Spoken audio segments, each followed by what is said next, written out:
In the history of the National Hockey League, only 3 goaltenders have ever been drafted number 1 overall. Michel Plas in 1968, Rick DiPietro in 2000, and Marc-Andre Fleury in 2003. And only one of those players has lived up to the hype and expectations of being drafted so high, and that player is, of course, the man they call Flower. Marc-Andre Fleury, the French-Canadian native, has been one of the most exciting netminders to watch, with his extreme athleticism always on display, and his ability to have so much fun with the game even in extremely high-pressure situations. Throughout his 20-year NHL career, Flower has accomplished pretty much everything a goalie possibly can, winning 3 Stanley Cups with the Pittsburgh Penguins, winning a Vezina and Jennings Trophy with the Vegas Golden Knights as a 36-year-old, and winning over the hearts of hockey fans all over the world with his positivity, never taking the game too seriously, and being one of the best teammates in the league. Fleury played his junior hockey with the Cape Breton Screaming Eagles of the QMJHL. In his draft year, he posted a stellar 26-14-8 record, and his .915 save percentage was the best out of any goalie in the Q. Because of his great play at the junior level, he would emerge as one of the top prospects for the 2003 NHL entry draft. And in what is considered to be one of the deepest draft classes in NHL history, the Pittsburgh Penguins would select goaltender Marc-Andre Fleury with the number 1 overall selection.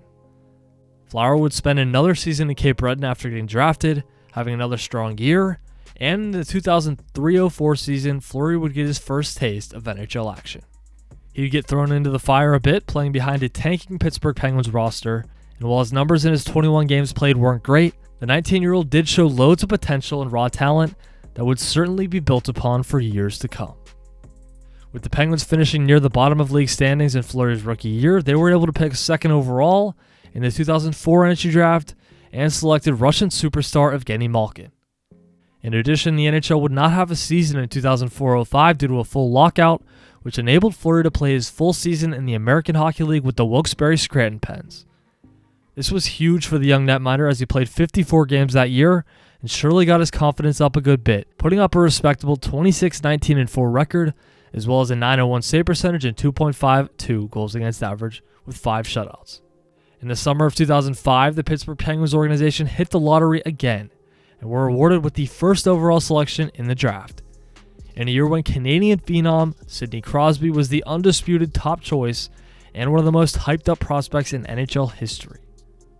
And heading into the 2005-06 season with the NHL finally back, the Penguins had some of the top prospects in all of hockey, and a framework for what could become a potential dynasty if these young players lived up to their potential.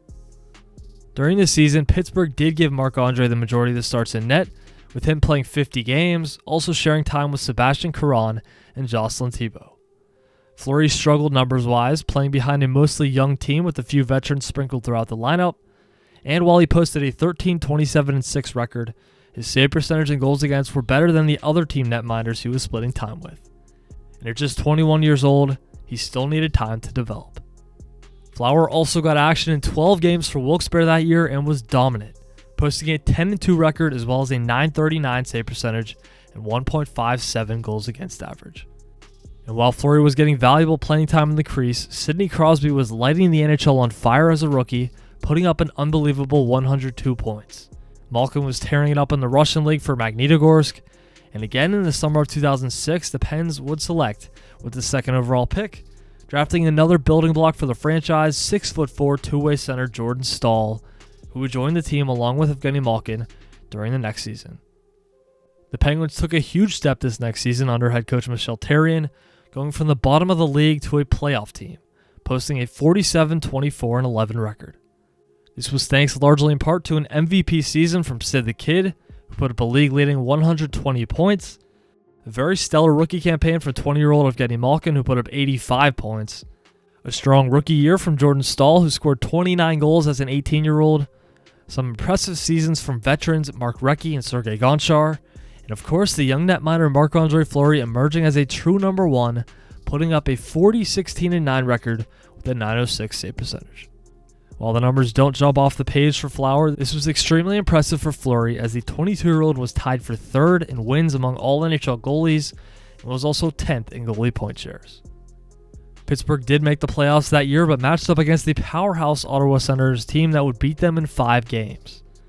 Fleury did struggle in his first Stanley Cup playoff series, but it was really to be expected based on how young this Penguins team was, and with it being the Young Guns' first taste of postseason action. The Penguins headed into the 2007-08 season with a vengeance, and with young stars at every position, they knew they could be legit cup contenders if they continued to improve as a team. Fleury had a very hot start to the year, but unfortunately got injured and missed about half of the regular season.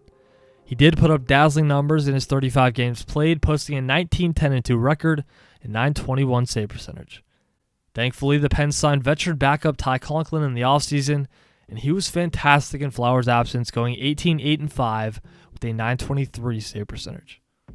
Crosby also missed significant time this season, but Malkin stepped up big time, scoring 47 goals and 106 points, finishing as the runner-up for the Hart Trophy. Both Sidney Crosby and Marc-Andre Fleury were ready to go for postseason action, along with the newly acquired superstar winger Marian Hossa, who was in the prime of his career, fresh off of a 100-point season with Atlanta. Flower and the Pens were clearly ready to make a run at the Cup, and this is exactly what they would do, sweeping the Ottawa Senators in round 1, and then taking care of the New York Rangers and Philadelphia Flyers both in 5 games, en route to the Stanley Cup final. This would set up an epic Cup final with the young Penguins taking on one of the best NHL teams ever in the Detroit Red Wings, with prime Pavel Datsyuk, Henrik Zetterberg, veteran defensemen Nicholas Lidstrom and Brian Rafalski, among others, and Chris Osgood, the veteran netminder, playing some of the best hockey of his life. Despite a strong fight from the Penguins, the Wings would take this series in 6, thanks to an all-around team effort and elite play in net from Osgood, who shut out Pittsburgh in games 1 and 2, and had a .930 save percentage in the series. Marc-Andre Fleury was unbelievable during this playoff run, going 14-6 with a .933 save percentage and 1.97 goals against average. The 2008-09 regular season didn't go as smoothly for the Penguins as they intended, and after going 27-25-5 to start, they would fire head coach Michel Therrien and hire Dan Bylsma to man the bench. This lit a fire under the team as they go 18-3-4 down the stretch to make the postseason. In addition, the Pens made some key moves at the deadline, picking up veteran winger and former Stanley Cup champ Bill Guerin, and sending young defenseman Ryan Whitney to Anaheim for two-way forward Chris Kunitz, who had just won a cup in 2007 with the Ducks. Flower had 35 wins in the regular season and was ready to help his team get back to the Cup final. In round 1, Fleury and the Pens were stellar, taking down in-state rivals the Philadelphia Flyers in 6. In round 2, Pittsburgh faced off against Washington in what was an all-time playoff matchup, with young superstars Sidney Crosby and Alex Ovechkin going blow for blow. This series had 3 overtime games, and Sid and Ovi each had 8 goals. And although Fleury's numbers weren't fantastic, in Game 7 he did what he needed to do, helping the Pens win 6-2, setting up a matchup with the Carolina Hurricanes in the conference final. The Penguins completely overmatched the Canes in this series, sweeping Carolina thanks largely in part to Evgeny Malkin taking over. And Flower was excellent as well, with all 4 wins and a .924 save percentage. The Pens were rolling heading into the Stanley Cup Finals, but they would again have to take on the mighty Detroit Red Wings in an epic rematch from the previous year. The Wings were the top offensive team in the NHL during the regular season, and had signed Big Fish free agent Marian Hossa after he chose not to re-sign with Pittsburgh. This series went back and forth and would have to be decided by a Game 7 in Detroit with everything on the line. Maxime Talbot was the unlikely hero for Pittsburgh, scoring 2 huge goals in the game, but Marc-Andre Fleury was also near perfect, stopping 23 of 24 shots, including one of the most iconic saves of his career on Nick Lidstrom in the dying seconds. The Young Guns had done it, and 21-year-old Sidney Crosby became the youngest captain to win the Stanley Cup since 1895. The next 3 seasons, the Penguins were balanced early in the postseason. Flower was strong during the regular season, finishing top 7 and 8 in the Vezina Trophy vote, but he did struggle in the playoffs, particularly in 2012, in one of the wildest playoff series in recent NHL history against the Philadelphia Flyers. In all fairness, none of the goalies in this series played well, Fleury letting up 26 goals in 6 games, and Brzgalov giving up 21 also in 6. Pittsburgh would lose that series to Philly in 6 games. Although the 2012-13 season was shortened due to a partial NHL lockout, the Penguins were one of the best teams in the league that year, going 36-12. Fleury was strong in the regular season, going 23-8 with a .916 save percentage, but in the postseason, his playoff struggles continued, and after giving up 6 goals in Game 4 to the Islanders, he'd be replaced by veteran backup Thomas Vokoun, who pitched a 31-save shutout in Game 5. Vokoun would take over in net for pretty much the rest of the playoffs, putting together dazzling performances, but in the conference finals, Pittsburgh ran into a hot Boston team and were able to score just 2 goals in the 4-game sweep. The next 2 seasons, Fleury and the Pens were very good. Flower posted 39 wins and a .915 save percentage in 2013-14, and in the playoffs he more than held his own this time around, putting up a .915 save percentage as well. But the Pens blew a 3-1 series lead in round 2 to the New York Rangers, and Flower was outshined by Henrik Lundqvist, who helped the Rags all the way to the Cup final that year.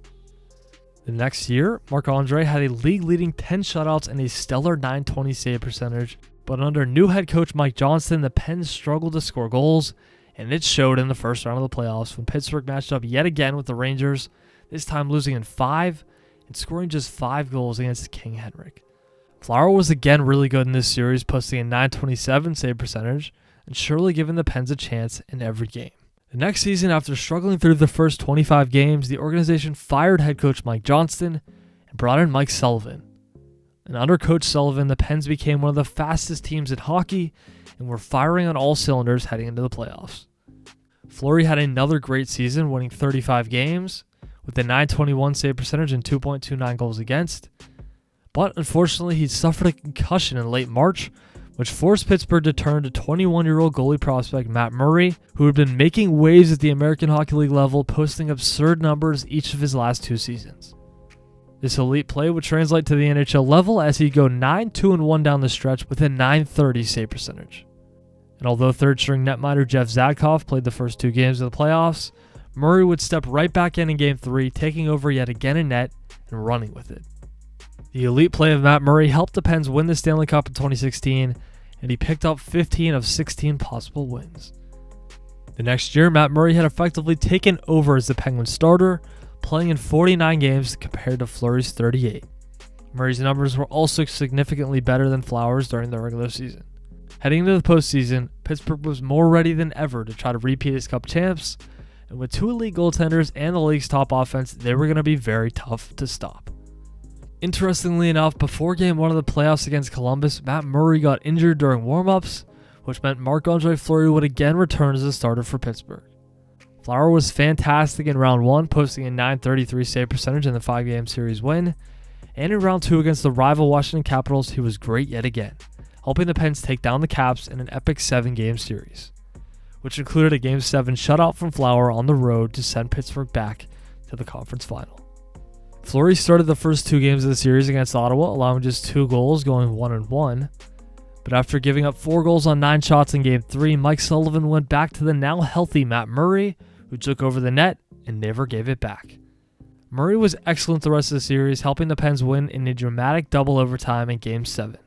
And it would also help the Pens go back-to-back, winning the Stanley Cup in Game 6 against the Nashville Predators, posting shutouts in Games 5 and 6.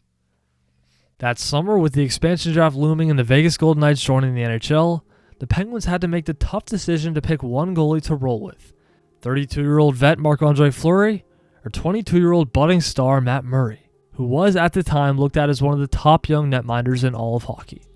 Pittsburgh made the decision that most teams in this business would and let Fleury go to the expansion Vegas Golden Knights organization. The Penguins even gave Vegas a pick to take Fleury in his contract in the expansion draft. But little did we know that Flower would go on to have some of his best years of his career with the Knights, and Murray would be out of Pittsburgh after the end of the 2019-20 season. The Golden Knights shocked the sports world in their inaugural season, finishing the year with 51 wins, 109 points, and first place in the Pacific Division. Fleury was a beast on the ice and the perfect face for a brand new franchise. He'd go 29-13-4 with a career-high .927 save percentage and 2.24 goals against average. He finished 5th in the Vezina Trophy vote and probably would have won it had he played as many games as the other finalists. In the playoffs, Flower and the Golden Knights' magical run would continue, sweeping the Kings in round 1, then taking down San Jose in 6 and beating the Winnipeg Jets in 5 in the Western Conference Final. They would eventually fall to Alex Ovechkin and the Washington Capitals in the Stanley Cup Final, but this couldn't possibly take away from the amazing season both Flower and the Knights had this year. Fleury's numbers were just as good in the playoffs as they were in the regular season, and he faced more shots and stopped more pucks than any other goaltender in the postseason. The next year, Fleury racked up 35 wins, including 8 shutouts, finishing 4th in the Vezina Trophy vote. In the playoffs, they were bounced early by the San Jose Sharks in a heartbreaking 7-game series. The next year, Flower was average in the 2019-20 season, prompting the Golden Knights to acquire another netminder in Robin Lehner. During postseason action, both Fleury and Lehner split time in net, each having their moments, going all the way to the conference finals before losing in 5 to the Dallas Stars. The next year, in a shortened 56-game season, Marc-Andre Fleury, at 36 years old, took back the starting net and had a phenomenal year, going 26-10 with a sparkling career-high .928 save percentage, 1.98 goals against average, and 6 shutouts. Due to his elite play, he was finally awarded the Vezina Trophy for Best Goaltender, as well as the Jennings Trophy for giving up the fewest goals against. Come playoff time, Flower was the man in net, helping the Knights beat Minnesota in round 1 and 7. In round 2, he played in 5 of the 6 games against Colorado, registering all 4 wins for Vegas. Unfortunately, in the semifinals, he lost the starter's net after Game 4, and the Golden Knights lost to Montreal in 6 games. After this playoff, the Golden Knights decided to move on from Marc-Andre Fleury, making it the first time a team has traded a Vezina Trophy winner the year after they won it. A pure business move from a franchise that has proven to be all business when it comes to dealing with their players. Fleury spent most of that next season with Chicago before getting traded to the Minnesota Wild, and while he's had some playoff runs with them, he's mainly been splitting time in the crease in Minnesota with the much younger Philip Gustafsson. During his time with the Wild, he's hit some unbelievable milestones, including becoming one of the 4 goalies in NHL history to play his 1,000th game, and taking sole possession of second place all-time in wins, currently sandwiched between Martin Brodeur and Patrick Waugh, with 561 heading into the season. This very well may be Fleury's final season in the National Hockey League, and he has been a pleasure to watch over the past 20 years. It's amazing how long he's been able to play, what an incredible teammate he's been even when put in tough situations, and what he's accomplished with winning Stanley Cups, all the playoff success, and even winning the Vezina a few seasons ago. Fleury is truly one of the greats of the game and will go down as one of the most accomplished netminders in NHL history and a true legend of the game.